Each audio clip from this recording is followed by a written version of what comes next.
Hi, I'm Dr. Kien VUU, also known as Dr. V. I'm a performance and longevity expert, and I'm one of the passionate few.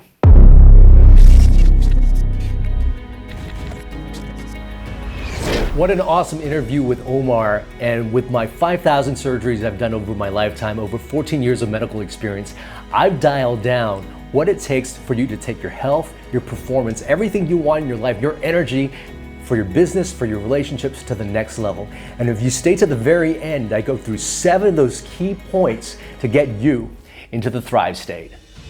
Welcome to this episode of The Passionate Few. It's your host, Omar here, and today I have a very special episode, as most of the time we talk about entrepreneurship, life, business, maximizing all those. But today we're going to take a little bit of a different approach because we're focusing from the inside out as we sit down with none other than health and longevity coach, none other than Dr. Kien VUU, otherwise known as Dr. V.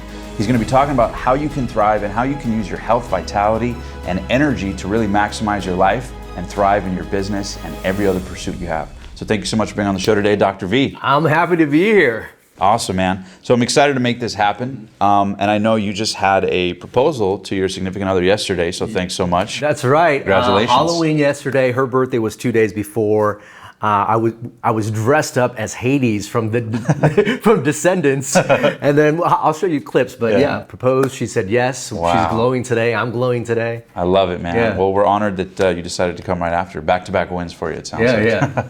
Awesome, man. So before we get into it, just so the audience can catch them up to speed, just so the audience has a little bit of context, what do you do? What's your focus, and what are you really passionate about as a health expert, really helping people take their life to the next level? Right. So I started off in medicine as an interventional radiologist. So a lot of people don't know what that is, but it is actually a surgeon that uses medical imaging to be able to do very minimally invasive surgeries. So I've done surgeries on a lot of cancer patients, people who have very poor blood vessels. I can go into those blood vessels and open them up. So I worked on a lot of patients with end-stage disease. I'm changing a focus now. And why is that? Well, about 4 years ago, I was overweight, diabetic, I had high blood pressure, and I was on tons of medicines. And I was like, I'm getting first stage disease of the stuff that I was treating. Yeah, and you're a doctor. Exactly, and I'm a doctor. So like something is not lining up here. Yeah. Right? And we can go into some misconceptions in the medical field and how I was trained. But I started to get disease and there's something wrong.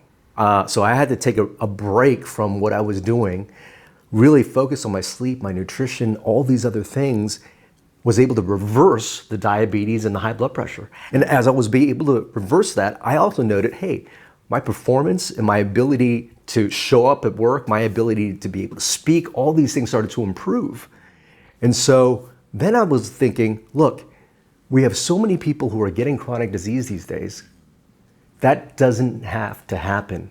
And if you could just focus on these things that we're going to talk about a little bit later, you will not only avoid disease, you'll live longer, and you'll be performing at your best. Dude, I love that. And just to give you guys context, Dr. V has done over about 5,000 surgeries, would you say? So you've literally been inside the body, seen every situation possible. You've seen the exceptions, and you're talking from a place of not topical knowledge, but you've been there. You've been literally in the body, in the blood, in the organs, and seen this stuff. So the credibility is huge here. But take me back a little bit before we get into your focus now. Take me back a little bit because your story is fascinating. Take me back to how you came to this country and how you ended up doing what you're doing, because I'm sure as a kid you would have never expected that you'd be a doctor or have all these things happen. So talk to me. Take me back to your childhood, and where did this ambition for you begin as a kid? Where did your journey start? Sure. I was born in Vietnam, like a couple years after the Vietnam War. So that ages me right there. But And it was 1978. It was right after the Vietnam War. My parents were Chinese immigrants to that country, and it was post-war Vietnam. So we just tried to escape because of the new communist regime. So we entered a refugee boat, and we ended up sailing out of Vietnam. And I was on that refugee boat for 8 months. Wow. And you're on that refugee boat for 8 months? For 8 months. So we weren't sailing for 8 months, but we actually went to the Philippines, and they didn't have enough room to dock us in the refugee camp. So we were actually on the boat. And how old were you at the time? I was a couple months old only. In fact, I was the only baby that survived There was a lot of babies that had died from, dysentery or having very bad diarrhea. Some people actually fell off the boat. Wow. So that was that boat experience. Then I was in a refugee camp for another 3 months. And then a Catholic church sponsored us to Los Angeles. Wow. And that's where it all started. And one would think that as a kid growing up, I would be so grateful to be able to make it in this country. But I grew up, I was watching TV, and I looked at some of my heroes. I mean, a young Tony Robbins or a Robin Williams or a Mick Jagger. Yeah. And I was like, I really want to be these people to help inspire. So that was a dream of mine as a kid. But when I looked at them, I was like, there is nobody that looks like me. There's no Asian. I don't see any Asian. The only Asian people I saw were like Jackie Chan. Like, I don't want to do Kung Fu. Yeah. But there was a desire to want to help somebody change the way they feel. But my parents were like, okay, we don't want you to do media entertainment. In fact, my mom gave me 3 choices. You could be a doctor, an MD, or a physician. And so it was a very... all the same thing. Right, exactly. It was like, oh, I wonder what I would choose, Mom. Yeah. But I did excel in the sciences, and I was really good with biology. And it wasn't something that I necessarily felt like my heart was pulling me towards, but I was good at it. And so I just went through med school. And, I chose the field of radiology initially because it's the most scientifically, technologically advanced field. I mean, you could basically pierce inside the body with CT, with ultrasound, be able to see where all the organs are, just really see how everything interact. I found that fascinating. And to be able to use that technology to do surgery, that's what got me to do that. So that's what brought me to become a doctor. But we could talk about that transition point too of how I went from surgeon only to now maybe just spreading the message of how you can be your best medicine. Yeah, no, totally. I want to zoom in on the surgery. So you said you've done over 5,000 surgeries. Yeah. When you open up the body, what's the trend you've seen in recent times, or maybe last, whether it's 5 years or 10 years or whatever it is? What's the trend you're seeing with people's health, whether it's on the decline side? What are some of the major challenges you're seeing a really significant rise of, both on a global scale, but also as you have surgery on a lot of these bodies? I'm sure you notice common denominators, common patterns. 100%. With the surgeries that I do, I start to see a lot more people coming in who are obese, a lot more people coming in, they've got fatty livers, and a lot more people that, I have to treat and try to open up their arteries because they're all clogged. The thing that they don't know is this: they can prevent all those things from happening. I'm seeing that more and more now. Now, in America, there is one in 2 people in America has a chronic disease, and 1 in 4 have multiple chronic diseases. The thing is, chronic diseases can be completely avoided, and that's what people don't understand. It's the way that we are living our life now that causes all these things to happen. And if we just focus on these 7 things that I talk about in my book, which is sleep, nutrition, movement, emotional and stress mastery, having a positive thoughts and mindset, having awesome relationships, and then having that sense of purpose. If we could focus on those things, we're really putting ourselves in the position to thrive and not to get disease. Yeah, instead of just barely surviving, you're really talking about thriving. Now, take me back to when you turned it around, because a lot of people would say, well, easier for you, Dr. Vu, you probably have all this time, all this knowledge, all this experience, all these resources to focus on your health, but how can I, middle of America, or at any age or in any place around the world, how can I improve my health on a step-by-step basis? So take me back to when you turned it around, because you said a couple of years ago you found yourself in a place where you're here helping all these people, yet your health was suffering. So what's the first step 1, step 2, step 3 you did to turn it around? Because I think that would be very valuable for the audience at home or wherever they're listening. Right. To this. Well, number 1, know that your health, your performance, and longevity all comes from your choices and mastering 7 things to put your cells in a great state. That's sleep, nutrition, movement, stress and emotional mastery, relationships, mindset, and having that sense of purpose. If you focus on those 7 things, if you focus on those things and just think of the simplest thing for each one of those categories, is it just sleeping more? Is it just moving a little bit more? And it's always taking the simplest first step in these 7 categories, having awareness of those 7 categories, and constantly taking each step. Because as you improve one thing, I had a patient who wasn't sleeping very well, did everything right, once he improved his sleep, the energy changed. Yes. So every small little change is super important, and every small little change will add and make it easier for other changes to stack on each other. Yeah, and you start building a momentum, a winning streak, so exactly. to speak. Okay, so if it's okay with you, I'd love to get one quick tip on each of those 7, just because it would be very practical for the audience. So talk to me about sleep. Now, we know how a lot of people suffer. I myself have suffered with this, especially ambitious people. They think and worry, and what about this, the hypotheticals. What strategies do you have for people to really get better sleep, deeper sleep, more effective sleep? Is it time management? Is it the temperature in the room? Is it not eating too late? Is it all those things combined? I mean, what are the things you've seen really work to help people shift and get better sleep? Yeah, so sleep is super important. If you're not sleeping well, lead to chronic disease. It's going to really affect your energy. So first tip is when you wake up in the morning, get outside in the sun and get some direct sunlight in your eyes and in your body. That helps reset your circadian rhythm. So that's going to put your body saying, hey, it's light time, it's great. Now, a lot of us now and a lot of entrepreneurs that are watching this are on their phones or they're on their computer a lot. What that does is it has blue light that tells your body, hey, it's daytime. So your body thinks it's daytime all the time. A good trick is to have blue light blocking glasses, particularly when you're on your phones and on your computers, so that you're not having those negative effects of the blue light. And then one last thing is always have a good routine. Have a good morning routine, and then have a good evening routine that helps slow you down, wind you down, and go to sleep the same every day. I know entrepreneurs are always hustling, they're always working all late in the hour. Your body doesn't like that. So it's always important to have a nice morning routine and end time routine for your sleep. Do you recommend sleeping at the same time every night, or it's more important to control what time you wake up and kind of let the sleep kind of happen when it does, but have a window? I mean, it's always best to sleep and wake up at the same time. Now, different people, Dr. Michael Bruce, the sleep talker, talks about this. Different people will have different windows. Some people are night owls, some people are better in the morning. So it doesn't matter when you sleep or when you wake up, but it's always good to have a nice routine just to get your body in sync to a circadian rhythm. Makes sense. Now, what occurs during sleep? And I think this is so important because a lot of people look at sleep as, I'll sleep when I'm dead, or I'll sleep, it's wasted time, or, let me sleep faster, I can get 3 hours or 4 hours. I know people have different belief systems, but in my personal experience, I feel it. I can't really thrive too well after a couple days of 4 or 5 hours or 3 hours of sleep. So talk to me, what happens in the body? Because I think it would be really important for people if they saw sleep as not wasting time laying down, but they saw how productive sleep actually was for your body, right?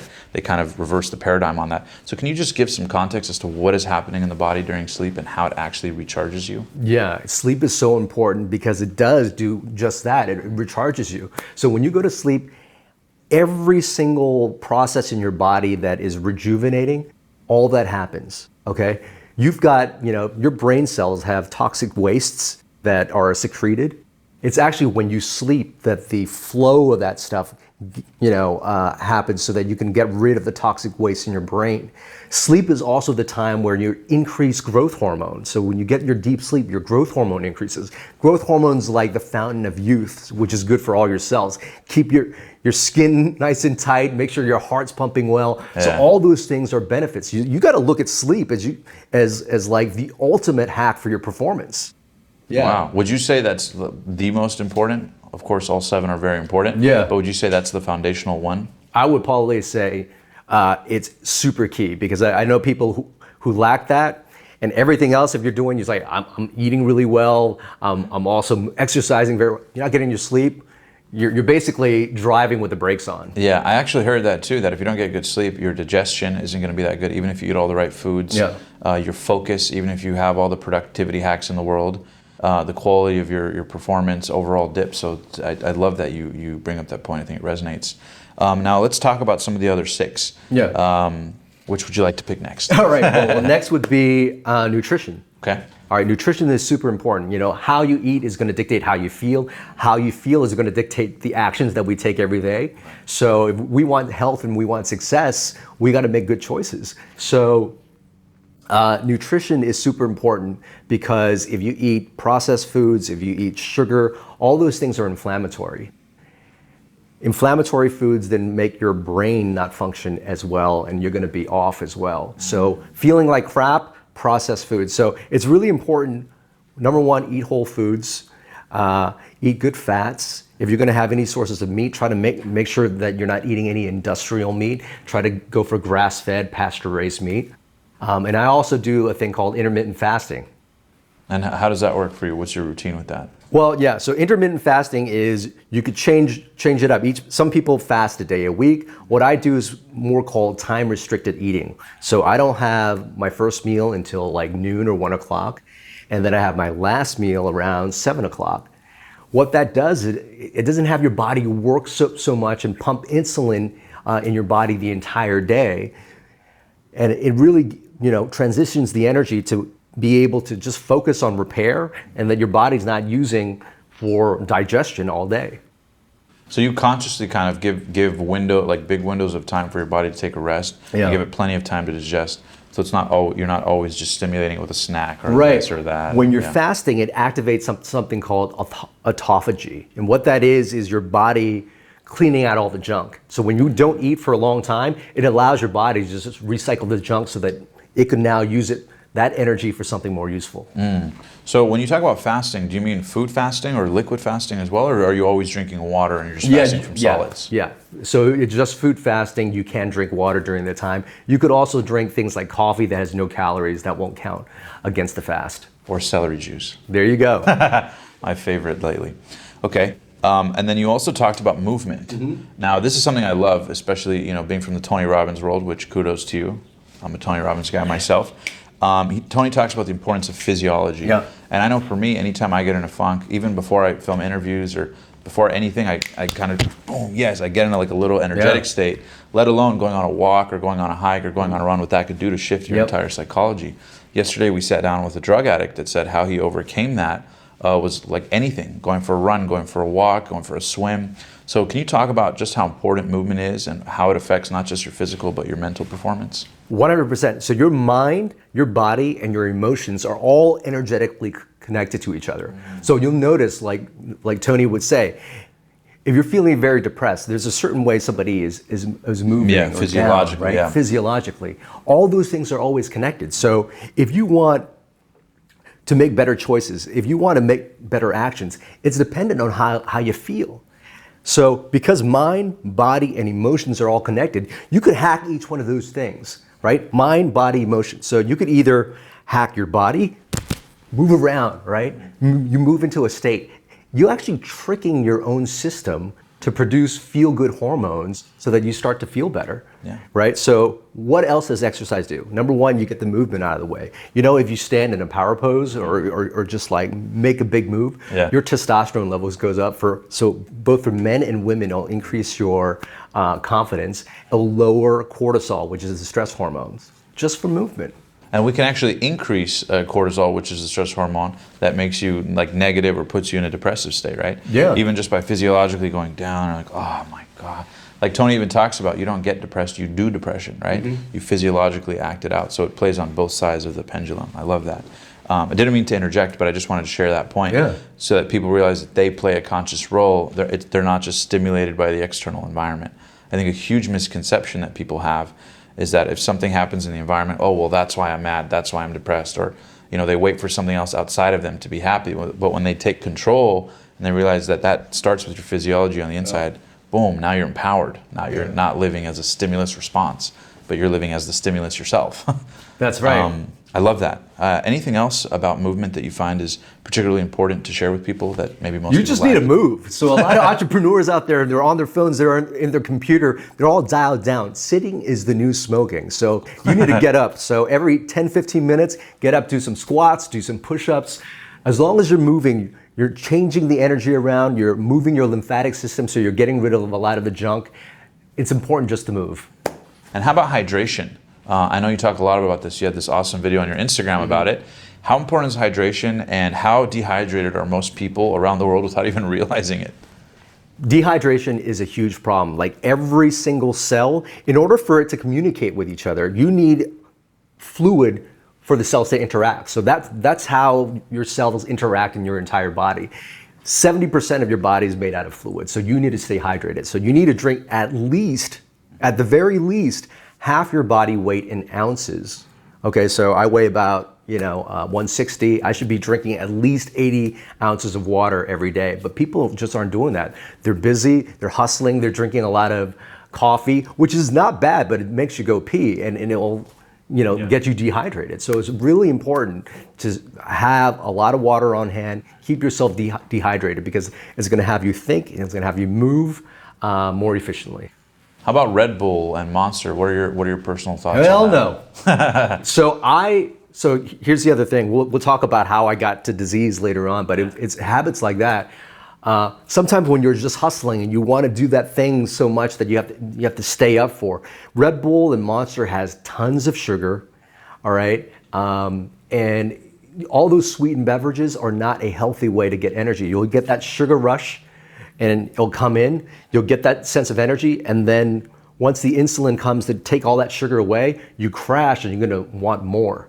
So I became a diabetic because I was drinking way too much energy drinks because I felt like I needed that to get me through a surgical day. And how did you justify it at the time as a doctor? Because I'm sure, I'm sure on the one hand you wouldn't recommend it, but I'm sure in your head you were probably like, well, it's okay, I'll fix it later. Just to show the human side of it, because a lot of people would look at you now and be like, oh, you got it all figured out. But I love that you're sharing that vulnerability because it's relatable to people. So take me into Dr. V's mindset at that time. How were you justifying it? Just because people watching or listening might also find a parallel with how they're justifying it now. Yeah, so I'll tell you right now, when we went through medical school, we didn't necessarily learn how to be healthy. In fact, we picked up a lot of bad habits. The food that was around were food in the cafeteria, which was completely unhealthy.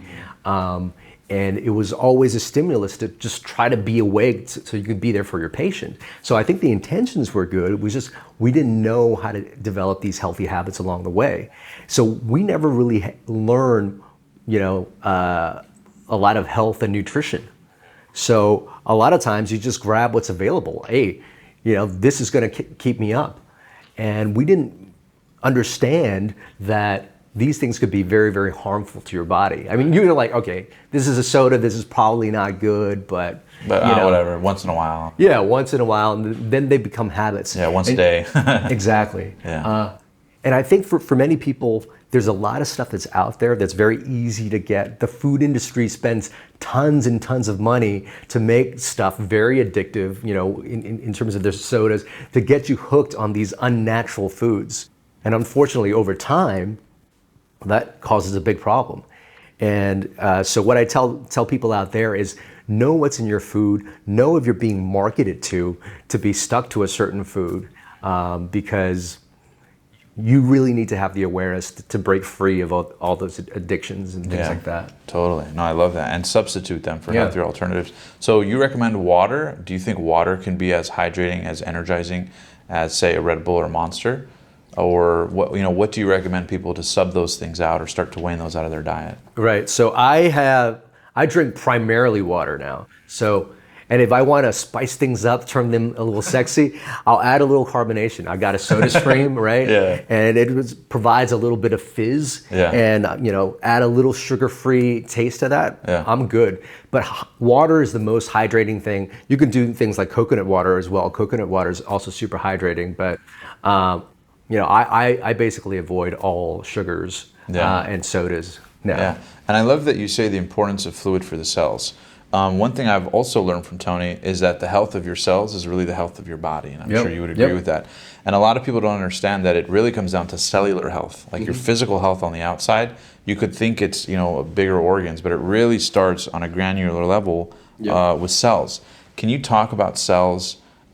What are cells? How are they the foundation for life? And why is cellular health the most important foundational thing for people to focus on? Because it starts from there and expands outwards health-wise. Right. So cells are the individual biological unit of our body. And they're all living. So it's pretty cool that we're basically trillions of cells all communicating with each other that forms us. Each cell kind of has its own consciousness. It wants to live, it needs to do its own thing. So a cell certain cells put together forms tissues, and tissues form organs, and all these organs in our body interact differently in a community, basically to make us who we are. That's freaking amazing. As a doctor, I still find that amazing, right? Yeah. That it's not just one organ, it's literally millions of little cells that come together to make an organ. Yeah, so that's really cool.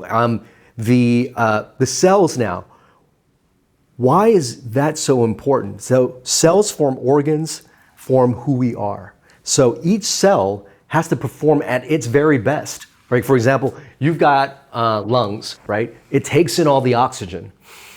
Imagine if your lungs weren't doing that well. You've got less oxygen now to the other cells in your body. They get less nutrients because of that. And it's not going to perform very well. Say then your heart starts to not function very well. It's not going to pump, the blood to the rest of the body. Well, now the systems start to fail. So that's actually how disease happens. Now, the domino effect. The domino effect, exactly. So you talk about optimal cellular health. Once your cells are optimal, you move, you think, you perform sexually also. everything you want as an entrepreneur, all that performance you want is when your cells are optimally, functioning. On the flip side of that, when they're not optimally functioning, like I said, all the cells need each other to work as a team to be the best player. If one player is not doing very well, then the whole function goes down. You start feeling like crap, and that's what ultimately leads to chronic disease. And how do you optimize that cellular health? It's those 7 things that we talked about. I love it. Now, what do cells thrive off at a foundational level? Is it oxygen? Is it water? I mean, what's the food of cell? What do cells love to munch on, so to speak? So the cells basically operate, there's a bioenergetic state around the cells. So a lot of cells, the cells are constantly communicating with the outside environment.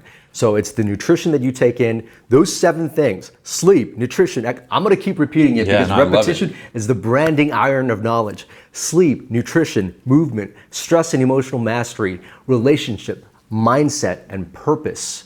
All those are energies that your cells need to thrive. And if you focus on those things, basically every single tiny energy your cells will interact with. But if you focus on those 7 things, that'll take you to ultimate performance and get you away from getting any kind of chronic disease down the line. I love that. And you talk about stress and emotional management. Yeah. Let's zoom in on that for a sec. Sure. What tips do you have for people on how to, overcome that or how to get a little bit better at that? We talked about the release of cortisol, feel-good hormones. Yeah. How can people start to manipulate those in a way that serves them instead of a way that jails them? Right. So, super important. Many people are stressed out these days. Breath is the number one thing to really tap into your emotions, your breath. When you're feeling stressed out, how are we breathing? We're kind of like breathing a little fast and whatnot. When you're breathing really slow, it actually activates your parasympathetic system. At that space, we talk about stimulus response. When you start to breathe, take in like 10 deep breaths, you start to create space, right? Between stimulus and response, like Austrian Holocaust survivor Viktor Frankl said, between stimulus and response, there's a space. And in that space is our power to choose our response. Wow. And in our response lies our growth and freedom. So when we're feeling stressed out or we're feeling like reaching for that chocolate cake, we got that stimulus that makes us want to do that. Take 10 deep breaths. Then you act, ACT. You have awareness. Oh my God, why am I thinking that thought? I wonder why I'm thinking that. Is it something that I, perceived before as a child or whatnot? C, choose. Choose how you want to feel instead. Note that your thought is just an old thing that you picked up, an old program that's in your brain. It's not really real. Choose how you want to be instead. And finally, T, take action. You start to take action. So with breathing, just pausing how you're feeling and noticing why you're feeling it allows you to then start to change how you want to think and then start taking actions as to how you want to feel. I love that. And that speaks to the point of nothing in life has any meaning except the meaning that we give it. Yep. And we can give it meaning in that space instead of letting the old patterns subconsciously run our life into the ground. And most of us inherited a lot of those beliefs. I love that you said that from our childhood or our environment, or maybe growing up, there was certain foods around the house, and so it's like a nostalgic thing. But it's about overriding that by being conscious, and it starts with the breath. Beautiful.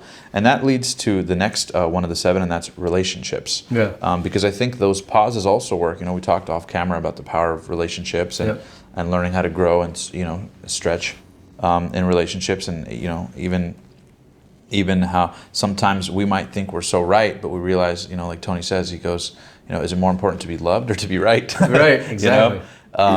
So can you talk a little bit about what you mean by relationships, having healthy relationships, and how those actually can negatively or positively affect your day-to-day mental situation? Right.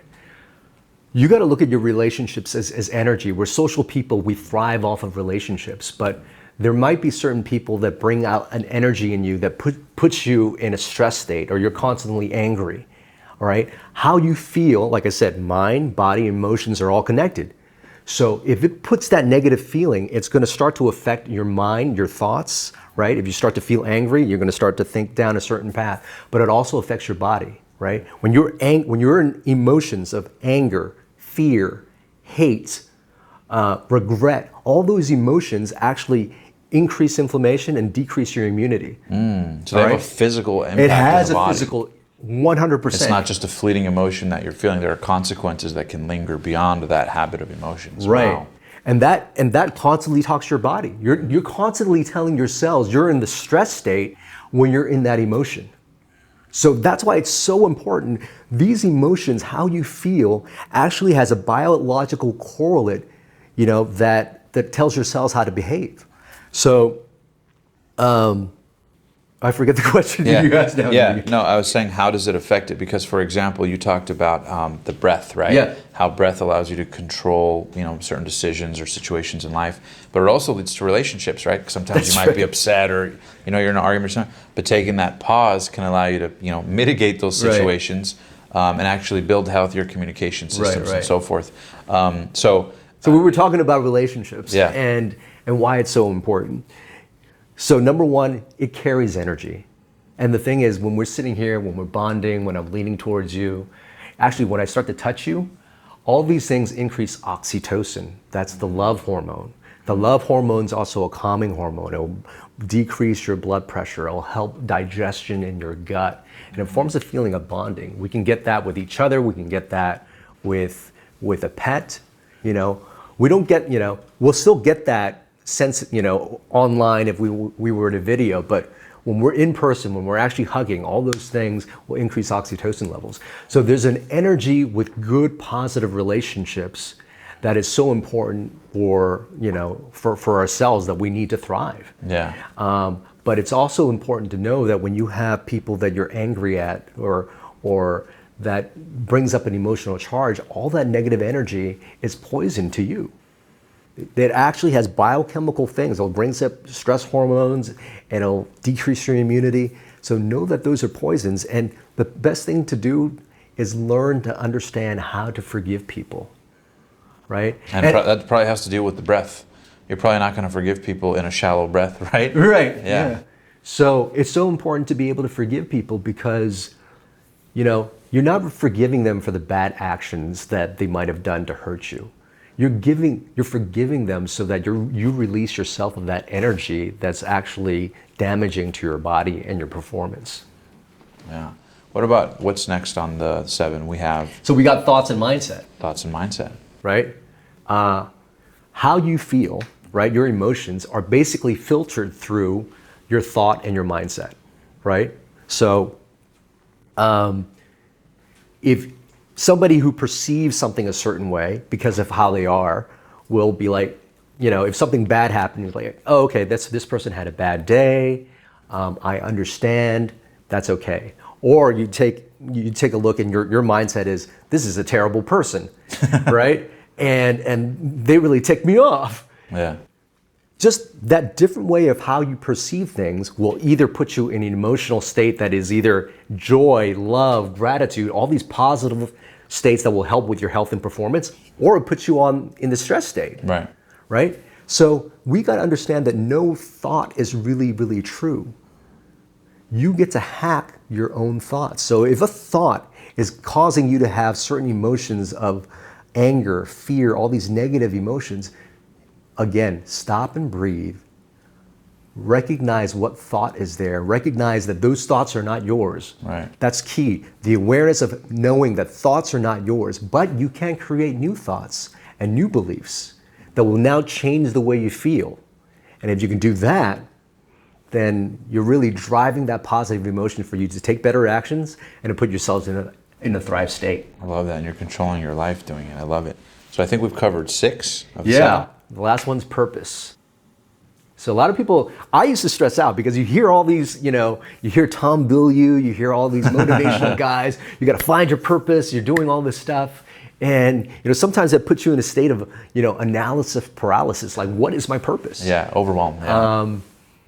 When it's actually really simple and scientifically it makes a lot of sense and there's research kind of backing it. The way I define purpose is this. Because we're all emotions, because those emotions puts us in these positive states for us to perform at our best, right? Your body knows what makes you feel good, right? So if you do the things that make you feel good, that lights you up, that puts you in those positive emotional states, that's who you are. That's who you are authentically. And then you can then take that, whatever you do, whether it's performing interviews, inspiring people, and then you give that to the world. You give value with the things that normally light you up to other people. That's purpose. And there's a study that one of my colleagues did over at UCLA who talks about purpose. And they actually found that those people that have a strong sense of purpose actually changes their DNA so that there is less inflammation and your body's more immune. So this is your body's way of telling you, if you live your purpose, I'm going to give you health and longevity. Yeah. Right? That's a beautiful thing. That's incredible. Yeah, there's an expression that says life supports what supports more of life. There you go. And when you're giving your life to something meaningful, alive, then your body can feel that in some sort of cellular way. That's fascinating. Now, what about, I want to zoom in because I had posted a thing where people could ask questions. Yeah. And people wanted to know from a doctor's perspective, your thoughts on certain things. So, for example, one of them was alcohol, the effects of alcohol on the body. Another one was smoking. Of course, all of us have heard of, the extreme harmful effects of, both over a long enough period of time with enough usage. But from a doctor's perspective, when you're going into arteries and you're seeing blood vessels and, you've been inside the body, what are you seeing or what are patterns you're noticing from people who smoke or drink in particular? Yeah, so smoking it does terrible things to your lungs and will eventually lead to lung cancer. Not only is it terrible for your lungs, it's got lots of different toxins that will clog your blood vessels. The smoke? Yeah. The smoke. So, when I'm trying to open people, I have people who are about to lose their leg because the blood vessels leading up to them are really clogged. That happens because those blood vessels get injured and they're also not eating very well and they're causing a lot of inflammation in their blood vessels. Smoking is a huge risk factor for those vessels clogging. And it is also a precursor not only to lung cancer, but a lot of different type of cancers. So smoking is something that is not something that that anyone should be doing. Yeah. All right. And that goes for, cigarettes or marijuana, any types of smoke. Are certain smokes even more intense than others? Yeah, I would probably say the worst is cigarette smoking, only because they pack in nicotine and there's a lot more poisons that are there.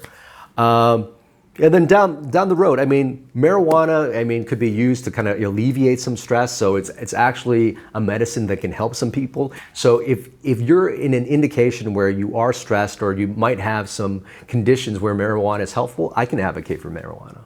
Yeah. Yeah. And then how about alcohol? So alcohol is something that if you take a lot of, so one of the leading causes of a lot of chronic disease is a fatty liver. And if you drink a lot, you get a fatty liver. All right, so that's a huge problem. Alcohol is also going to, slow you down and whatnot. So, I used to party a lot back in the day. All right. Yeah. And Dr. V used to party. Yeah. So, that was a way, and I didn't know this at the time, but that was a way of really kind of numbing myself because I was kind of stressed out. I was, working at the hospital. That was a way of just like, okay, it's a release. But when you start to when you start to know your why you want to be here in this world and how you need to show up, you know, after a late night of drinking and you wake up, you're feeling like crap and you're not being able to bring your best self to the world, that's not worth it. So not only will it cause liver failure, but, you know, really kind of depends. I mean, how do you want to show up in the world? Look, you know, a glass of wine, you know, every day could be heart healthy, but I've cut it out completely. And what about when it comes to like a lot of people who, you know, maybe their diet is kind of like moderate and they feel like they eat okay? What are certain things that people should look for to get their health under control? Because most people probably wait until they're really sick to take control of their health. But what are some signs that people watching this who maybe don't have chronic illness or maybe aren't sure that they have it or maybe aren't self-aware that they do, even if they do? Yeah. You know, what's some practical day-to-day things that people should look for as signs for, man, I should really improve that health-wise? Right. So energy, is it focus? I mean, what are some telltale signs that you would recommend people optimize before it's, you know, it gets really extreme on the negative side? Mind, body, emotions are all linked, right? So look at each one of those things. Body, how are you looking? How are you feeling? Are you feeling like, you know, you're carrying a little too much weight? You know, if you carry too much weight, you know, particularly fat around the abdomen is very inflammatory. So that can lead to chronic disease down the line. Okay, so that's the body part. Emotions, right? How are you feeling? If you feel like crap, then there's probably things in your health that you're not looking at. There's probably one of those things that in those 7 different areas that you're not focusing and paying attention to, all right? And then sort of your thoughts too. Where are your thoughts going? Are you constantly in a negative state of being? Because if you are, maybe there's an inflammatory thing going on, something going on in your body that's making you think a certain way. So if you're not feeling great, if you're not feeling like you want to seize the world, and if you don't got that energy, then maybe look into those things a little bit more. And like I said, if you focus on those 7 things, you could really avoid, you know, visiting the doctor later on in your life. Yeah, no, it makes total sense. And then one thing I'm super inspired by is the fact that you're kind of going through a transition of focus, going from, you know, the 5,000 surgeries you've done to now helping people in a kind of new way. Talk to us more about that and what inspired that sort of shift or transition. And why you're excited to serve people with, you know, your new books coming out in a couple months. You know, talk to us a little bit about that.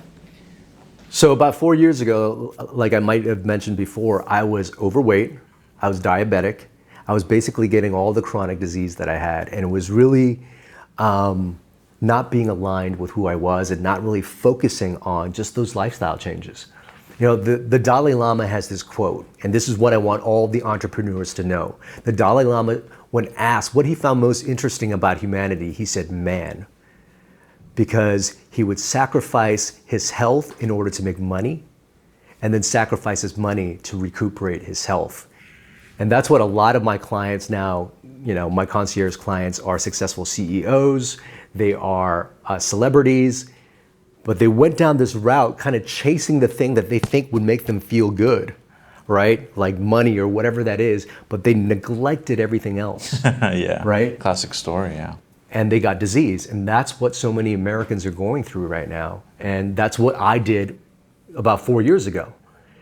When I really started to look at it, I started to take more personal development courses, started to learn more about nutrition, did an anti-aging and regenerative medicine fellowship. I started to have more pieces of the puzzle of what the entire health spectrum looked like. And I was able to reverse my diabetes and high blood pressure in 4 to 6 months. Wow, literally just changing those 7 areas. Changing those 7 areas.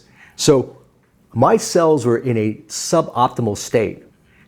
And once you start to change the environment of those cells with those 7 areas, you start to now optimize that thing, what I call the thrive state. That's the title of my book, Thrive State. And once your cells are optimally functioning optimally, you not only can prevent yourself from getting disease, but everything you want as an entrepreneur, peak mental performance, physical performance, energy, how you need to show up in the world, that's there. And this is why I'm so passionate. I'm passionate because once you figure out who and why you are here in this world and you work on those 7 things, you can now present yourself. You can now present yourself in the best way possible to the world. And that's why I'm more passionate. I don't want to do surgeries on people anymore because I know that that could be prevented. What I want to see instead is a world of superheroes really unlocking who they really, really are. Because on the other side of chronic disease is really the hero we all are. Dude, that's amazing. What about patients? Are there any patients in particular, any stories in particular that you can think of? I'm sure you've got dozens and dozens of them, but maybe patients who came to you who are really in a, not healthy state that, turned it around and now they're doing epic things that you may be able to share based on so lifestyle changes? This is anecdotal, all right? And I want to preface this by, there is some science behind it, but it's not strong science. But I was working on a patient, I'll use his name as Todd, but he was a liver cancer patient. So I used to work, treating liver cancer. He had a big cancer in his liver, and I would go in through the artery to deliver chemotherapy to that tumor. Now, there's really no cure for liver cancer. The best thing we have to cure is actually replacing the liver with a new liver. So we were trying to get him to that place. Now, you can't get a liver transplant if your tumor is too big or if it invades into a blood vessel. So I was treating the tumor, and it just kept coming back. It just kept coming back. And then he told me he did something. He went and he thought he was going to pass away, and he wrote letters to all his brothers. Wow. He wrote his letter to all his brothers saying, bro, I've lived life. We never got the chance to know each other, and I know these negative energies, and I just want to free that. I want us to be able to develop a relationship now with the time that I have left. He did all that in that exercise. And this is after maybe 5-10 treatments or whatnot. There was always a little bit of tumor that I had to go back and treat. But after that, there's no tumor. And he's been tumor-free for the last 6-7 years. Oh, wow. Right? So just that, I don't know if that's the case, but what I do know is this. What I do know is energies of hate or regret, all those negative energies, mind, body, emotions, all that emotion leads to a physical change in our body. So we got to constantly ask ourselves, what are we telling ourselves? Are we giving ourselves an inspiring story to live and to perform at its best? Or are we telling ourselves we're just stressed out, we're running away from tigers all day? I'm going to be mad at somebody who posted on Instagram and send that energy to ourselves. That's fascinating on two levels. And the first I want to bring up is because, I had a teacher, a mentor one time, who told me, she's also from the medical background, and she told me that most people, like a lot of the fight or flight response physiologically, where we were trying to avoid being eaten by aggressive animals or whatever, and animals have this, the fight or flight response, that we're secreting all of those energies in our body of fight or flight because we got in an argument with a significant other, or because we, saw something that pissed us off, or somebody else got the client, or such earthly things. But yet we're associating so much that we're depleting those reserves of energy, and we're just wasting energy that just brings us down. So I love that you speak to that, right?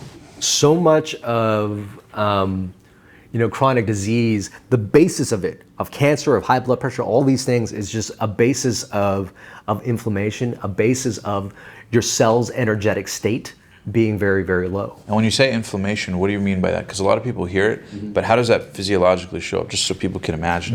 So if you were to nick your skin here, and what would happen is your body would rush with a bunch of cells to try to heal it, right? To try to get rid of it, will cause the blood to clot and all that type of stuff, and to try to get rid of any type of blood, bacteria or whatnot. So it's a body's response to try to heal something like that, right? But it is sort of like a response that is very, imagine you making your blood thicker. Now, if you weren't trying to heal this thing, blood being thicker is not a good response. Will kill you, yeah. Exactly. So you have that chronic response happening in your entire body. What happens is that you could have parts of your body that is meant to fight against, like an attack, is fighting against different parts of your body. And that's what inflammation is, right? So it's a way to kind of heal towards some injury, but if it's If it's in a mode that's way too high, it's going to cause more injury to the body. And that's the underlying cause of a lot of disease is that inflammation. And it's burning a lot of the cellular energy trying to heal, trying to fix. I love how you say that, because that's what it is. It's cellular energy. Are you diverting it to inflammation, where you're just wasting a lot of your own cellular reserves? Or did you give yourselves the thrive state and your cells are in an optimal state so that it's meant for healing, it's meant to perform at a higher level? So what I'm really understanding, it's interesting because I've never conceptualized it this way until this interview, is that the body as your being is almost like potential cellular power, unlimited potential of cellular power. And most of us do things, pardon my language, but to fuck it up. Whether it's the food or the emotions or whatever, that we're naturally in a thrive state. Boom. But it's more about doing less of the things that interrupt it and kind of supporting it to do what it does best, which is to allow us to thrive and live. Exactly. And give. Our caveman days, we were up, we were moving, we were getting sunlight, we were created to be able to move and to thrive. Yeah. But modern day life now, Just scrolling, we're picking up different thoughts, and we're just not doing what we were created to do before. Yes. And it's really just sort of remembering that and taking out all those things that, is having that awareness, number one, of those 7 things that we need to work on and get back to what our body naturally wants to do, which is to thrive. That's beautiful.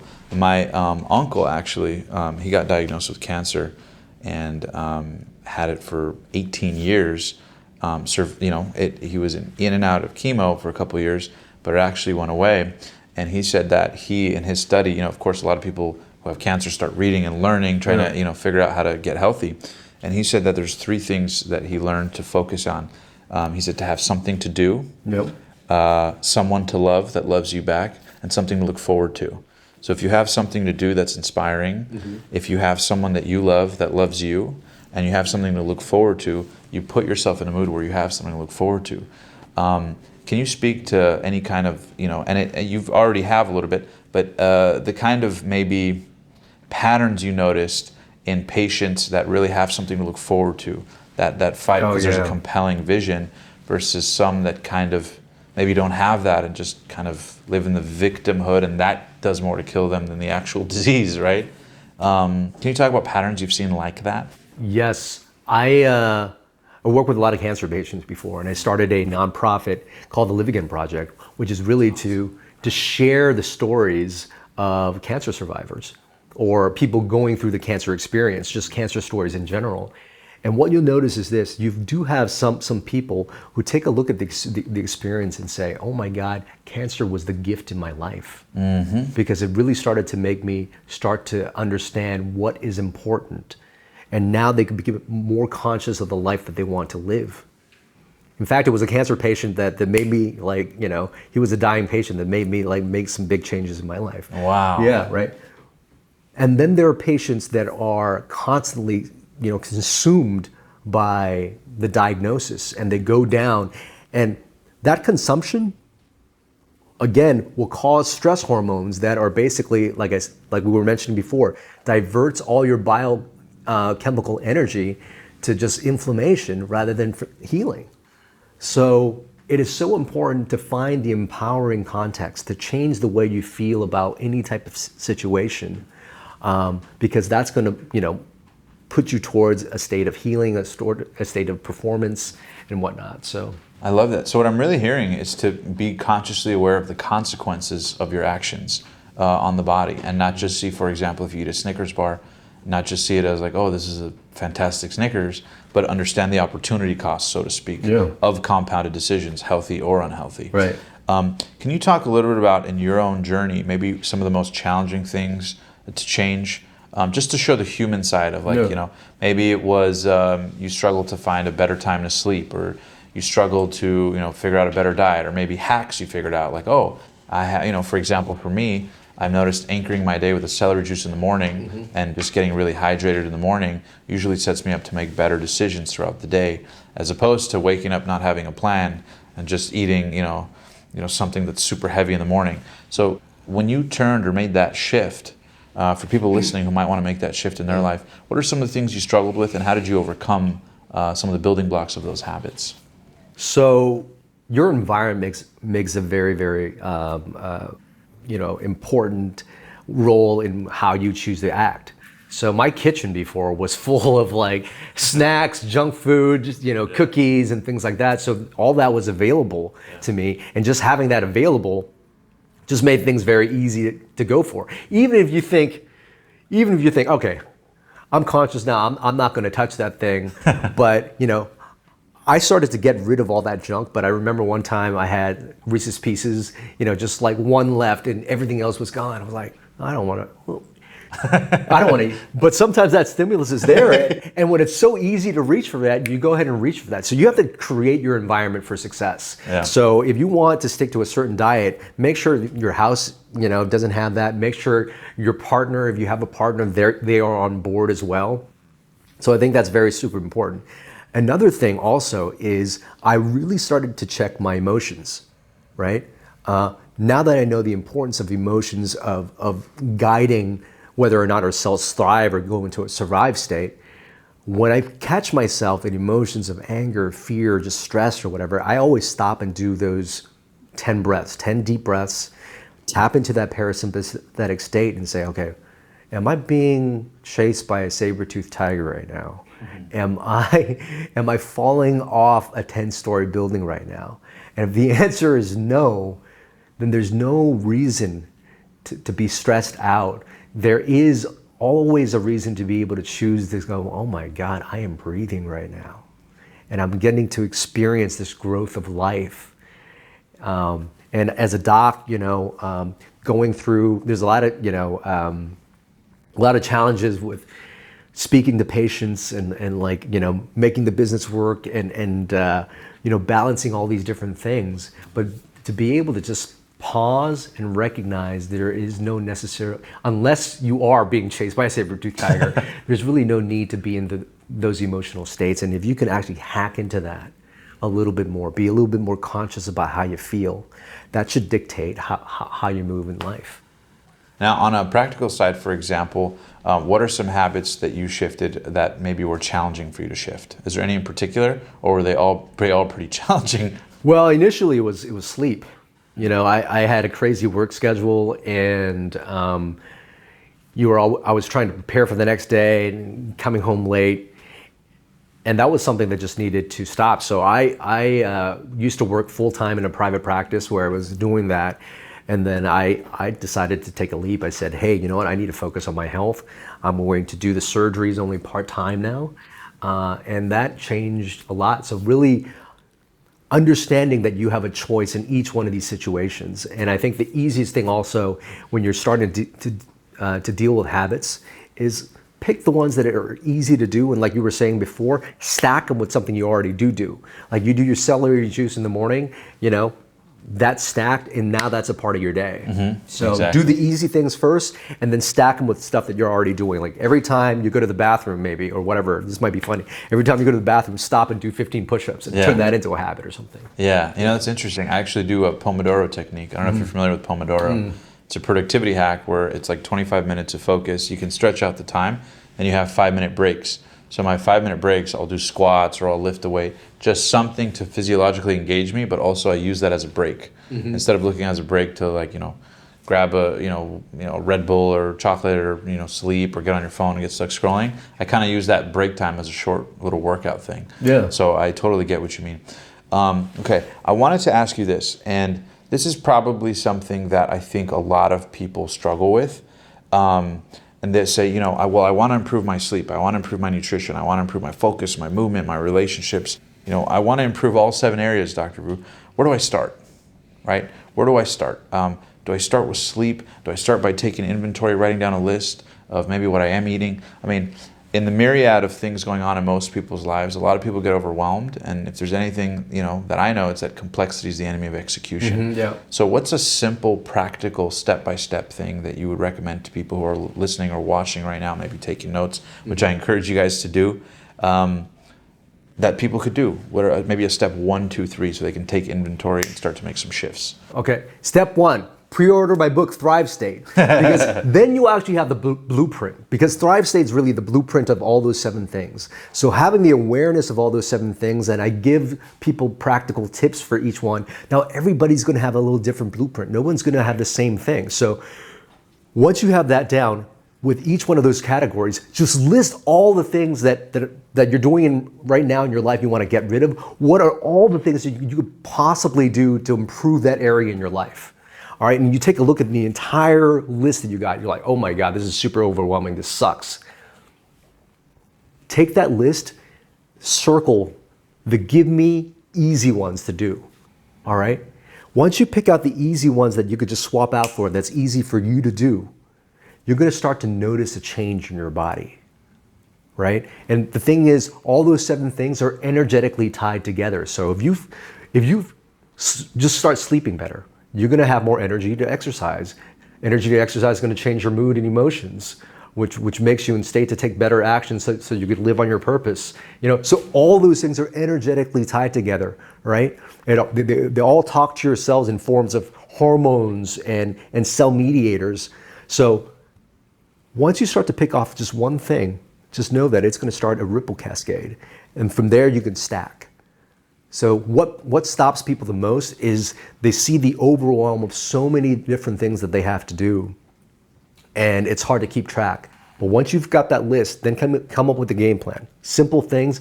The first thing is the simplest thing, and then start to create habits over there. And once you start to build momentum, boom. I love that. That was perfectly put. So what you're really saying is take inventory. Yeah. Most people have all these things spinning around in their head, but if they take inventory and just kind of brain dump all the possible things in all 7 areas, then you say, okay, maybe I can't do 70% of them, but I can do 3 here, 2 there, and you start easy and you let the momentum snowball, and then it'll be reinforced by you actually feeling good, and you'll naturally want to make the better choices. Boom. You'll naturally want to make it. Instead of pushing yourself, you'll be pulled to live a healthier life. Yeah. I love it. Man, I think we covered everything. I do want to ask, before we wrap up, we always play a little game called First Things First. Mm-hmm. So the way the game works is I'm going to rifle off a word or phrase, and you just tell me the first word, phrase, sentence, whatever it is that comes to mind. Kind of like a relation game. Okay? The only rule is that you can't repeat yourself twice. Okay, so I say one word or I say a phrase or anything? Yeah, a word or phrase or sentence or thought, whatever it is. I'm just going to rifle off 10 words or phrases. All right. Then you tell me the first thing that comes to mind. All right, so the first one, you ready? Okay. The thought you had when you turned around your health a couple years ago. What was that thought right before you made the shift? I am my best medicine. Ooh. Your book, Thrive. Life-changing. The biggest misconception most people have about doctors. That they have all the answers. Your favorite part about being a doctor? Meeting beautiful people. The most inspiring thing you've learned doing 5,000 surgeries. What's an inspiring thought? Humans are a miracle. What it means to truly be healthy. To know yourself and to live as you. Dr. Vuu's legacy. We are our best medicine. Ooh, repeated yourself twice. Oh, well, that was we and then you. Oh, a good point. Good point. Fair enough. All right. Best decision you ever made? Asking my lady to marry me last night. I love it. Worst decision you ever made?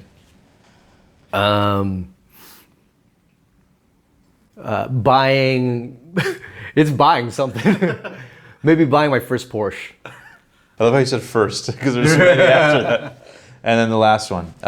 What you hope people who are watching or listening to this interview take action on immediately after this to make their life a masterpiece? What do you hope people really take away from this interview? What do you hope people take away from today? And how do you hope they apply it to their life? I want people to know that your energy, who you are, who you get to become, all that energetic stuff in your body ultimately comes down to the choices that you make in your head. And so when you're feeling like you're off or you're feeling your emotions of fear or anger, you could always stop. You know, you might be striving for something, but see if you can create that emotion just from here, in your choice, in your actions. And I want people to just understand that they can choose the future and the health that they want. I love it, my man. And if people are taking notes, what are the 7 one last time? So you want sleep, nutrition, movement, stress and emotional mastery, relationships, thoughts, and purpose. I love it, my man. Where can people find out more about you if they want to get in touch, connect with you, and maybe work with you? I'm on Instagram, I'm on YouTube, and my website is at KIEN VUU MD. That's KIEN VUU MD. And then check out my Thrive State at thrivestatebook.com. Awesome. Dr. Vu, it's been a privilege. Thank you so much. I encourage you guys to really take action on this. I hope you took some notes. Make sure to share it with a friend if you thought it would bring you value. Make sure to follow Dr. V. We'll put all his links in the description below. Until next time, live strong, live with passion, and make sure to live in a Thrive state. You deserve it. Thank you so much for enjoying this video. And if you found this content valuable, uplifting, and inspiring to take your life and your business to the next level, then I have some exciting news for you.